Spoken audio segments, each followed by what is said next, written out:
Hey guys, this week we install some sound deadening.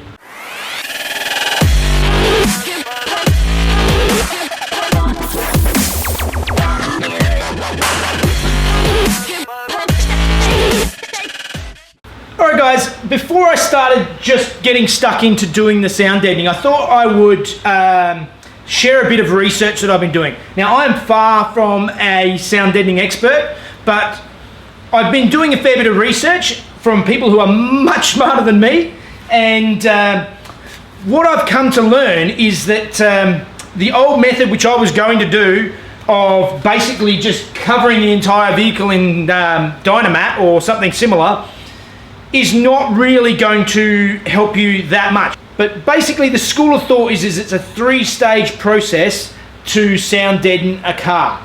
The first step is the Dynamat, or I have this, this is from Car Builders Sound Deadener. It's a butyl rubber product with some form of metal backing on it.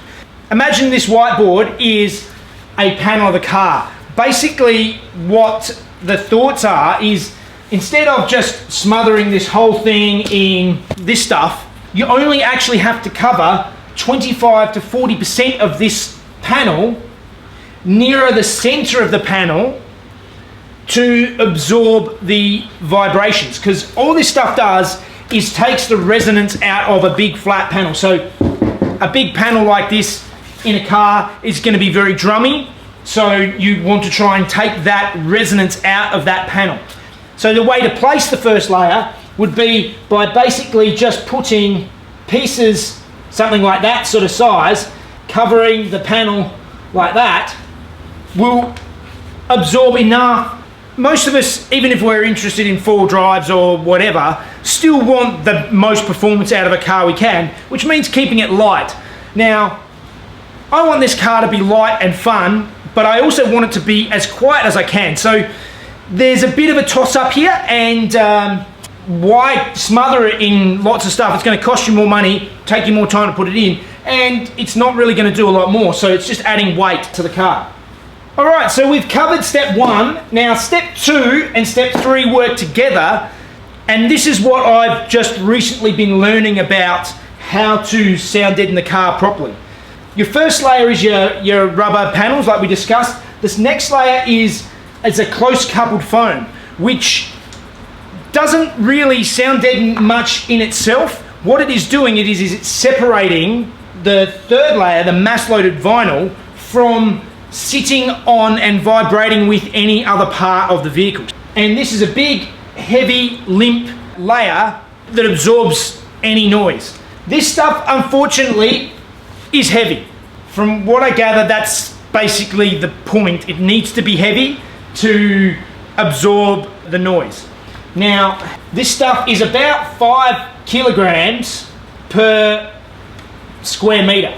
5 kilograms per square meter is quite a heavy substance when I'm talking probably 4 or 5 square meters in the car. So I'm adding 20-25 kilos to the car, but I think that is a reasonable compromise to have a comfortable space to be sitting in. I want to drive this car all the time. If I wanted a pure race car, I could leave it basically stripped out like it is, put the roll cage in, bolt the seats in, and wear earplugs every time I drive it. But I want to be able to enjoy it, potentially on a daily basis, and I think this is what is required. The last part of this mass loaded vinyl is when you're laying the pieces in, you want to seal in all of the edges where they overlap. Now this is a step that I'm not going to do, because as I'll take you through, I want to make my mass loaded vinyl, because it is so heavy, I want to make it so it is removable when I want. It's going to be a compromise on the amount of sound deadening it actually does, because from my research, sound will take the path of least resistance. So if there's a gap in an edge, a corner somewhere, it'll sneak through those chinks in the armour. Mine will be a compromise. I'm not going to tape it all in. I'm not going to seal it in properly, so it's a cocoon of heavy vinyl, but I'll have it so that I can place it in, it all overlaps, it all sits nicely, but I can remove it when I need to, take it to the track, and then chuck it back in again when I want to drive it, you know, and be comfortable. All right, enough yapping. Let's try and put it into the car. All right, first thing is for me to give this entire interior of the car a thorough vacuum and clean out because it's still filthy from me trying to install the pedals last week. All right, now I'm ready to start installing this stuff. As you can see, it comes in big sheets, so I need to cut it down. I've got one of Mrs. Jeff's old chopping boards. I'm not using a new one. This will stay out here in the garage from now on. Going to cut up with a Stanley knife, and I'm going to roll it down. Most places will sell you a roller that will do the job. I had this fiberglassing roller. Let's get into it.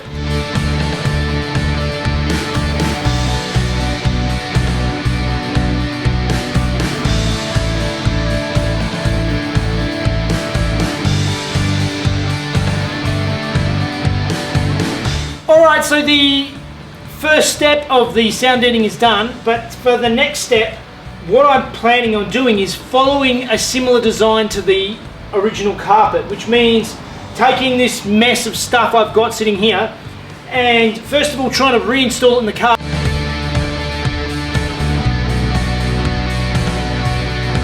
Right, and you can see here that the carpets are in. They're pretty ugly. But I'm less worried about that and more just looking at how everything goes together. You can see this really scabby foot mat.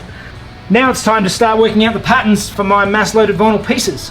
The next step in the process is to install the closed cell foam and the mass-loaded vinyl. And the stuff that I've actually got here has actually got the mass-loaded vinyl with the closed cell foam glued to the back of it. So you already have it as one piece, which will make it sort of nice. It's got a bit of a dimple texture on the bottom, which will probably give a little bit more of the decoupling effect, spacing the mass-loaded vinyl from the vibrations coming through the car. I got these, and these are in 1 meter by 1.5 meter sheets. That's the next step, is to take all these little bits of carpet, using them as the templates. Because they overlap nicely, it'll be perfect for the vinyl. And I'll start trimming out the vinyl in the shape of the carpet.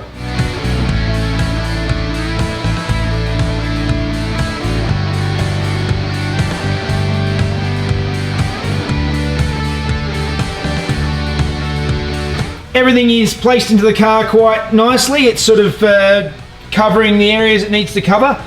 And I just need to fix up some areas like this over here so that I can put the trim panel back on again. And down in the footwell, work out what I'm going to do down in here. But overall, it's really coming together.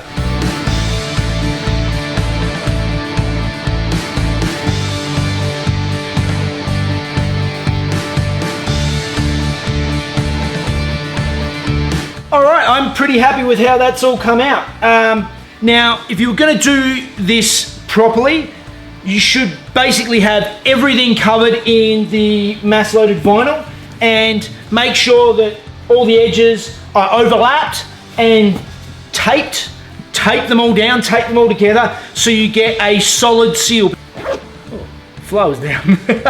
I have got some spaces under these panels that are very difficult to put the sound deadening in, and I want to keep these panels in here for the neat look of the car. So it's far from perfect. I also have to order some more because I haven't done the door trims because I just ran out. That is the sound deadening side of things pretty much sorted. I am going to put some Velcro panels onto these. What I plan on doing is when I do the carpet is I'll stick the carpet to these pieces of vinyl and then have the Velcro tabs on it. Anyway, let's go and have a look at the pedal box I was doing last week. Okay guys, now some of you are asking me to show you the reinforcing I did on the pedal box, and I didn't finish up everything last week. I didn't finish up painting it because I ran out of paint. So yeah, you can sort of have a look here and see what I've done. I've reinforced by putting an angle piece in between these two uprights. It's quite ugly, but it's more than enough for this job. On this one, the clutch pedal doesn't have as much weight on it anyway. The brake pedal is the one that is much more vulnerable, so that one's got a lot more reinforcing. This one, it was more difficult because the base of the clutch pedal is longer. I'll put the clutch pedal in there, and it has to swing underneath this panel. I think that should make these rigid enough that they should do the job without any hassles in the future. So better to be safe than sorry. And yeah, so now I'll finish painting it up and put it back together and chuck it in the car.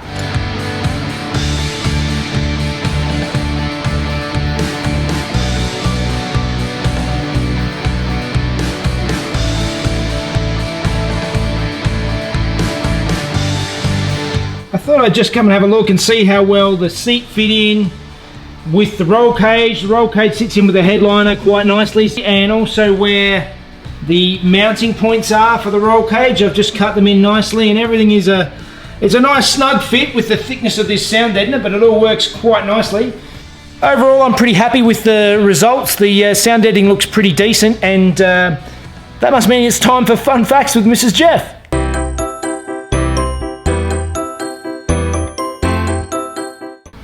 Hi guys! Did you know the correct pronunciation is not Porsche? It's actually 2 syllables, Porsche. Feel better in the driving seat? Yeah, that's why I put the passenger seat in first. So I get the driver's seat. It's the only way I'm going to get it. I understand the correct pronunciation is Porsche, but I'm still going to say Porsche because otherwise, at least here in Australia, most people, if you say Porsche, they think you're a pretentious douche. And everybody knows the difference between a porcupine and a Porsche is that in a Porsche, the bricks are on the inside. So anyway, that's it for another week. I've got the sound editing all in. It's all looking good. A few more bits and pieces to tidy it up, but hopefully next week I can get stuck into some carpet. So that's it. If you're enjoying the videos, please like and subscribe to my channel, Home Built by Jeff, and you can follow me on Facebook and Instagram at the same place. All right, see you guys.